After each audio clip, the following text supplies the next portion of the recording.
This is Rock and Roll Grad School with your hosts, Heidi Hedquist and Luke Poling. Would you like us to assign someone to worry your mother? So I guess we should record as if we've got Carla Olson on the show, right? Well, we know that we have her on We the show. do have her, yes. We've had her on the show. She's been on the show. Yes. She doesn't know it. Our listeners don't know it, but we know She it. knows it. She remembers. Yes, exactly. Hello, kiddies. We're going to have a good time today because we've got Carla Olson, as everyone knows, apparently. Apparently. Yes. We do. So Carla's played with an insane number of people and has a really interesting compilation. Is that what you would call it? I don't know if it's a compilation or like a compilation or theme album or it's more of a theme album. Just a really cool album. Not tribute. I don't know. It's railroad songs. Celebration of Railroad Songs. Celebration of Railroad Songs. Which, you know who we should get a copy of this to? Dan Rather. Oh. He loves a good train song. Well, we should get this to look at you. You've become sort of the conduit to all these I just bring people together. Things, yeah, right? No, it's what I'm known for, bringing people together. Apparently. Well, why haven't you brought me to anybody yet? Actually, I guess you have. Yeah. With all the guests you've booked for us. Right. Well, if you could just clean up nicer, we'd have something. But I know. Here we are. Here we are. What you can get. Exactly. But it's a really interesting album. The music's great. She's got some incredible special guests or friends. Yes, very much so. On the album.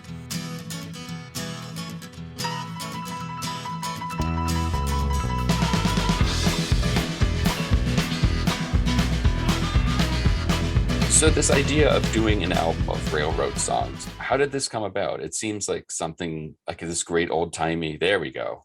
I have CDs. Awesome. How did this today? So. Oh, excellent. That's awesome. Well, gatefold, so people will like that. So yes, for sure. How did it become a reality? Is more like it. I mean, my husband and I, who's was the manager of the Textones, and Kathy Valentine and I started the band. Obviously, you might know that. My husband and I have always been fans of the songs of Gene Clark, where those basically were the songs that spawned the idea of doing an album of railroad songs that were either written for or standards. So it was Gene Clark's Train Leaves Here This Morning, which the Eagles recorded, obviously, and I Remember the Railroad, which is a song that Gene wrote that was never covered by anybody, so until now. And that's kind of where it started. And then Stephen McCarthy of the Longriders had written a song for his band back in the 80s that is the lead track on the album, which is Here Comes That Train Again. We do it slightly different, but quite a bit different actually. And it's sung as a duet, which we planned. Kind of some of these songs are duets and others are just standalone singers. So that's how it started. Is my husband and I, manager Saul Davis and I, thought, wow, what a great idea. Nobody's ever really done this. Right. They've done railroad songs, but they've never done what we did with it, and also uniquely recorded for this project only. So that's started. And you've got such a great list of folks who participated in this. Was this, how long did it take you to put that list together? It seems like the folks you would have written down on the back of an envelope all said yes. Yeah, we had some people came on board right away, like well, obviously Stephen, because we'd always been a fan of that song, and Gene's son Kai Clark. I mean, obviously Gene was still alive when we started planning this, but he's unfortunately passed away many years ago. And when we started thinking about who would be additional people that could be on it, Kai recorded his dad's Train Leaves Here This Morning for his own solo album a long time ago, and it didn't come out until after we had planned this this foray into the Americana Railroad album. And I would say that that a couple of these people that are on the album, Peter Case said, "Yeah, count me in," years ago, and uh, I'm real good for had a huge hit with a song called "Tired of Towing the Line." But he also did a lot of his dad's material, and this is one of the songs that used to be in Johnny Burnett's set, was "Mystery Train," and that's Rocky Burnett singing on it unfortunately during COVID. We went out there with a laptop and a microphone and distanced ourselves and recorded to his house way out in the desert. Recorded this version of this song, and he just nails it. I mean, it's just great. Barry Goldberg's on piano on that, and Mickey Raphael, who plays with Willie Nelson, played harmonica on it from a distance as well. So, and I guess some of these people you may or may not know. Do you know the band Icy Hawks in LA? The name sounds familiar. Yeah. They're sort of a, well, I would call country Americana trio with, well, actually it's 4-piece, but they've been playing in LA for a number of years and had several albums out. And Rob Waller has this wonderful baritone voice, and we cut some songs that were, well, Conductor Wore Black, which was a Rank and File. If you're that old, you'll remember Rank and File from the 80s. Chip and Tony Kinman's band.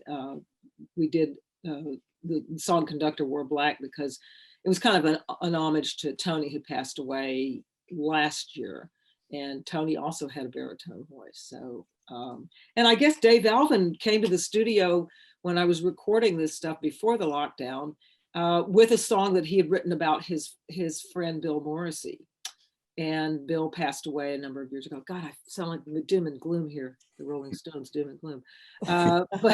But the song that he wrote was about literally him riding the train, Southwest Chief, across from Chicago back and forth to LA, and his many travels. He was also playing aboard the train, and then they would pull into stations and play and stuff. He wrote that song as he was coming into the studio. He's like, "I'm not done with the words yet." Like, hold on, I needed one more stop. Yeah, that was the story on that. That's a beautiful, beautiful track on it. And Brian Ray from Paul McCartney's band, we asked him if he would contribute something or sing something, and he went, well, he says, yeah, let's do Whiskey Train, Procol Harum, which I love the song. And we went to his studio. Thinking I was gonna produce it and he was gonna sing it. And he handed, I had the lyrics with me, and he says, no, you're singing it. And I went, I'm singing it. Like, wait, what? I'd never sung the song, professionally in my life, but I knew the song because being a Procol Harum fan from way back. But it was kind of, ballsy singing. Yeah, what can I say? And that we've actually made a video for that, so that's should be up and being edited at this point right now. So with Brian and I playing and with the green screen with trains and the whole thing behind us, it should be a lot of fun. I'm just kind of looking here. Also, we've got a couple of people in here you may know from the 80s. Gary Myrick, he had a hit with a song called "She Talks in Stereo." And I've known Gary since I was 16, he was 17, so long time. We're both from Texas. And we both used to listen to the Yardbirds, which one of their famous songs was Train Kept Rolling, which was, right. But that actually was Guitar Boogie. That was from the 50s, and that was a song that was more of something, I guess, maybe that was, what can I say? It was a childhood memory when he started playing it. I went, yeah, that's how we used to play it. So, and that one's just rock and, totally pedal to the metal there. The one other person I wanted to mention, John Fogerty is, and the record label BMG, when they came on board in 2021 and said, I'd like to help you, finish this record and get some people on it that we'd love to showcase. They had contacted him regarding City of New Orleans, and he released an album of songs with his kids during COVID that he did actually in his barn. And this song, City of New Orleans, he recorded in his barn. And you can hear the snorting of horses and pigs and cattle and chickens and whatever else.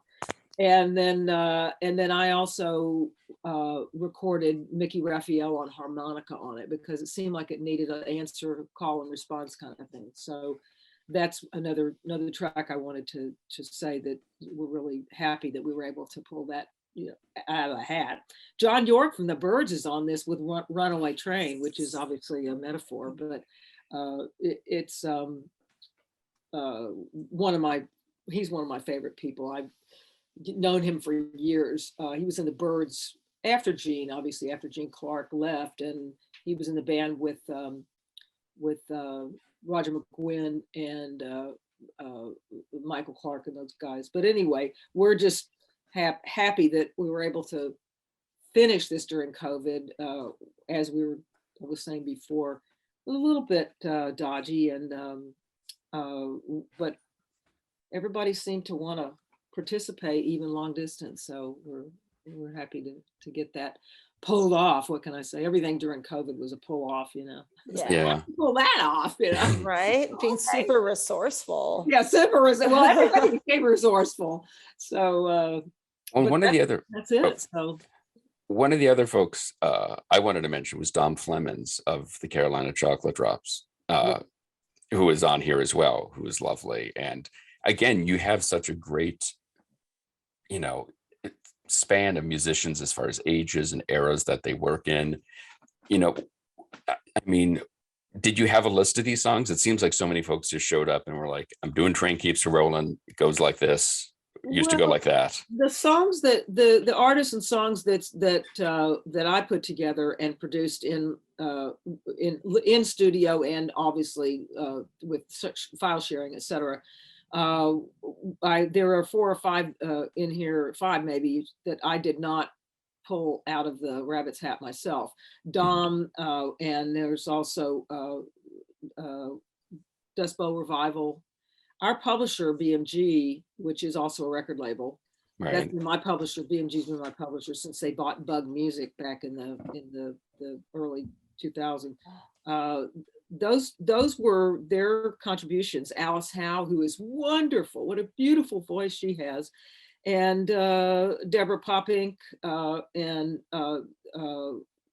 Paul Birch, and the Pat Kaplan, and then AJ Haynes, who is just a monster guitar player, singer, wonderful. I mean, you know, somebody will say, oh, well, there weren't enough whatever on here. Well, I think we got pretty much, we got it covered. We got it pretty well covered. We got it pretty well covered. Yeah. And it wasn't intentional. They just kind of like those were the things that that people came forward with. It was terrific. So, and I met some people like Alice. I didn't know her work at all, but I knew Freebo and her producer, and he played on the record and everything, this version of 500 Miles. I used to do that as a folk set back in the 60s, you know. I mean, you can always hear, if you missed the train. I mean, you know right away it's Joan Baez, or, you know, those were my background was Joan Baez and Peter, Paul and Mary. That's where I kind of grew up, first learning to play guitar, and then of course graduated to the Yardbirds and the Stones and the Who and the Kinks and all that after that. But this group of musicians, James Enfeld, I've known for years and years. He was and still is one of the premier rockabilly country guitar players, singers in America. I mean, he's fantastic. And let me see, who else did I forget? I'm forgetting somebody, right? Oh no, wait, hold on. No, that's it. Wait, Dust Bowl Revival, Kai Clark, John Fogerty. I think I pretty much got it, didn't I?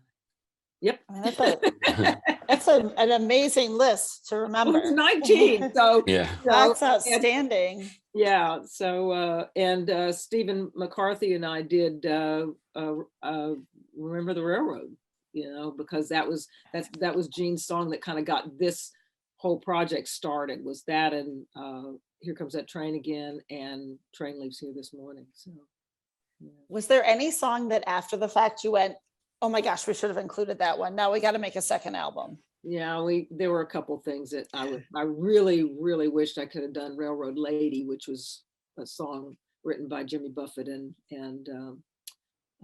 Jerry Jeff Walker. And that would have been kind of cool. But we just ran out of space and time. And Yeah. yeah, we did.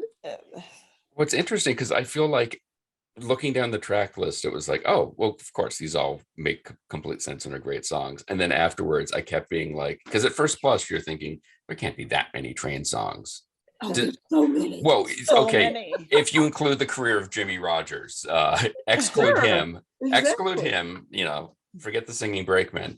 But just the other day, like out of nowhere, I was like, engineers don't wait from the trains anymore. I forgot about that one, where it was just this constant, like, you must have been sitting up in the middle of the night being like, damn it, we forgot this one. So there were quite a few, yeah, and we really did run out of space on this. Mhm. This actually was a vinyl release for Record Store Day back in November, and we were not allowed to publicize it because of Record Store Day's restrictions. Double vinyl.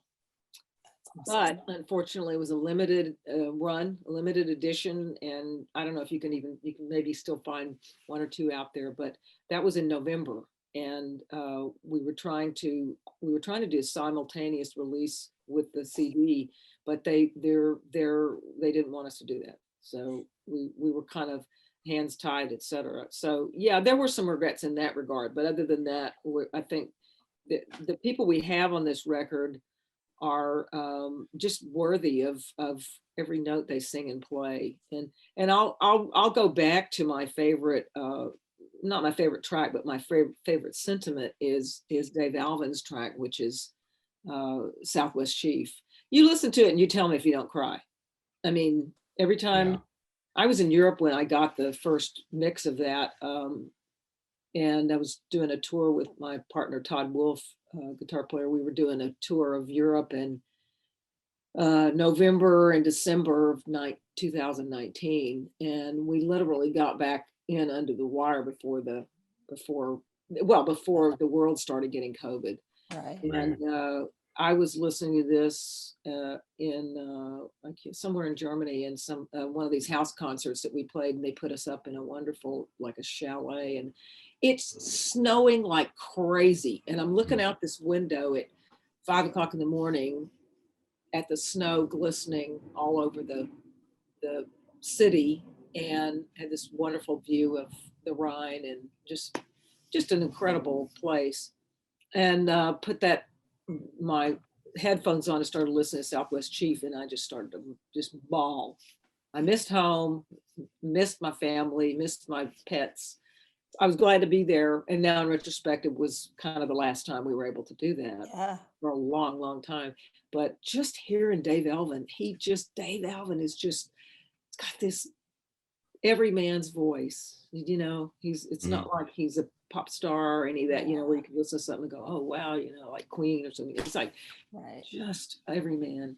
And I'm every time I hear the song, I think about that feeling that I had of being homesick in America and the railroad. And, there was a railroad tracks 2 blocks from my house where I grew up in Austin. We used to go after school and go put pennies on the track and, wait for the trains to go by. And it's pretty much kind of part of childhood was railroad, and I don't see much anymore. So, but yeah, I know, dying breed. So, but that's why we did the record. It's perfect. And there is it is a dying breed, but there is this like nostalgia and love for the railroad. And a lot of us did have childhoods where we could go put the pennies on, but even people who didn't have that experience, there's something magical about it. And I don't know what it is. Heidi, I can tell you what it is. It takes you somewhere.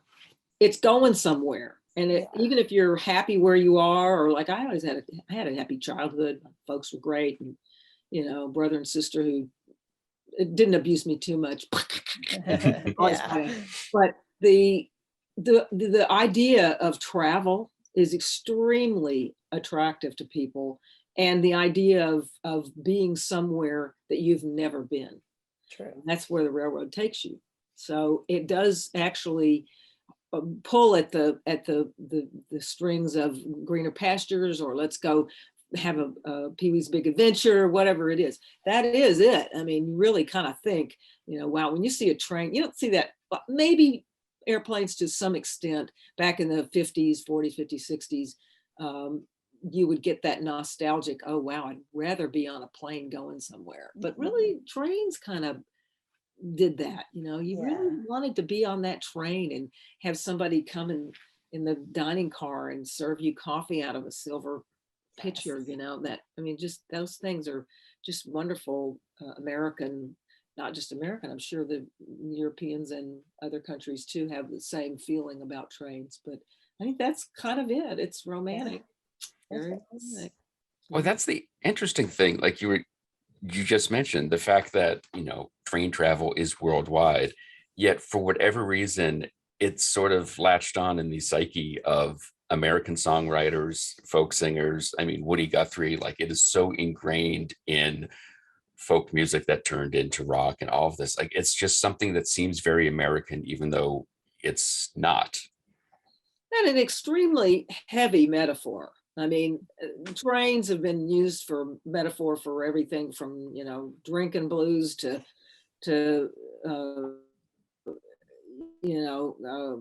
like John York is singing a Runaway Train, which is, about nuclear proliferation. So, I mean, I don't get too heady about this, but, it's definitely I think in America, I think that the North American songwriting, I think, is a part of it, but I think it's also what you were saying before. And the timing weirdly is fortuitous that it's coming out now as everyone's sort of starting to come out of being locked down, because we do all miss the travel. We do. And we are always mystified and in love with it, but we're also, it was taken from us. And so I think that everything was taken from right. us. Yeah. Right. Yeah. It's and I think it there was a lesson in this horrible thing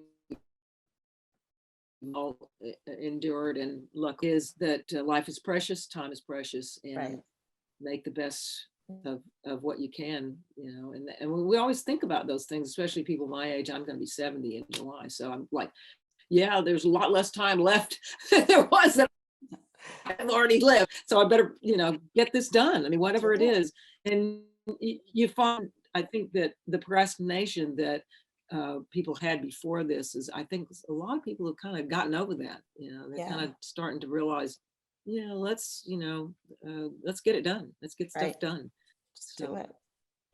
No, and I think to some of the sentimentality, like you mentioned, the one song, which sounds like the way everybody should hear that song for the first time at 5 a.m. in Germany with the snow falling outside your window. But it definitely, I think, has a certain resonance now that it wouldn't have had prior. That maybe these things all lined up for maybe so. Yeah, reason. I mean, this was before for me, but yeah, I think that especially if you do work on the road as a living, or if you do travel. My dad was a traveling salesman, so I know he spent a lot of time in Europe and Japan and Australia and work with people. And I guess maybe we're all on that edge of the well, not all of us, some people on the edge of the age of, well, can I still do this? And I'm just showing people, yeah, you can do it. Yeah. We got this stuff done.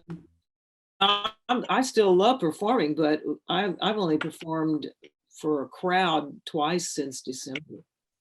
And once was for a tribute to Richie Furay, which was postponed 3 times. Oh my God. I saw And that, then we finally got it, in to do it. Yeah, it was like, oh, how many these poor people are putting this together, and some people that didn't survive, that didn't make it through the COVID, or not physically, but some of us that didn't survive. So we're just kind of, taking our look back at life and what can we do to, get on with stuff. So, but I produced 4 albums this year, this past year, 2021. So. And that's more than I've really, I mean, a lot of times, like, you do a record like this record, the Textones reissue album, reunion album, took me from 2012 to 2018 to get that done because of other things in life and, Right. lack of funding, et cetera. And people, the bass player of Textones lives in England, the guitar player lives in San Antonio, drummer lives in Dallas, and the sax player and I live here in LA. Just got it done. It's just like pulling teeth. But the rest of this stuff, we just, boom, boom, boom. Okay, we're getting in. We're going to go do it. So, and thankfully, I've got a partner, my husband, he's a producer too, and he worked with Percy Sledge and Gene Clark, and he's much more organized than I am. I do the music, the musicians, and he organizes the studio and and getting everybody there. Not something I like doing. So you got to find a partner in crime, I think, to get stuff done. You guys are together. You got It's mostly a guilt and shame thing with us for the other person, but yeah. Yeah.